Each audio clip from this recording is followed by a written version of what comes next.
Secretary Rubio, can you confirm the format and location of Friday's talks with Iran and clarify, given that Iran refuses to negotiate its missile program and insists on a right to enrich uranium, is the U.S. open to a compromise if that means reaching a deal to avoid military action? And separately, if I may, how exactly do these negotiations advance President Trump's repeated pledges to help the Iranian protesters, many of whom are likely to see these nuclear talks as legitimizing the very government that violently massacred its own people? Well, let me first say just on the logistics. At the end, let me back up and say from a big picture perspective, I think it's pretty clear right now, President Trump is willing to talk to and meet with and engage with anyone in the world.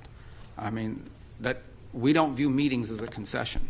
We don't view meetings as even legitimization. It is our willingness to sit and listen and talk to anyone, any adversary, any ally, obviously, but anyone around the world. And so the president's always been open to that. He showed that in the first administration, and he's showing it again now.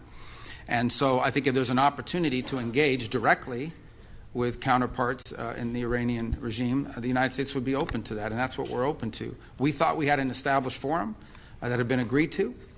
In Turkey, it was put together by a number of partners who wanted to attend and be a part of it. I saw conflicting reports yesterday from the Iranian side saying that they had not agreed to that. So that's still being worked through.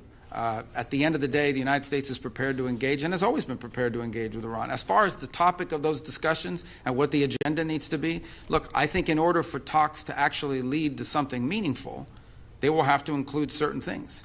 And that includes the range of their ballistic missiles. That includes their sponsorship of terrorist organizations across the region. That includes the nuclear program, and that includes the treatment of their own people. As far as the talks are concerned, I think the Iranians had agreed to a certain format. For whatever reason, it's changed in their system or what have you. We'll see if we can get back to the right place. But the United States is prepared to meet with them. I think it was scheduled for Friday. Steve is ready to go. He'll be prepared for that. If the Iranians want to meet, we're ready. They've expressed an interest in meeting and talking. If they change their mind, we're fine with that too. We'd prefer to meet and talk. I'm not sure you can reach a deal with these guys, but we're going to try to find out.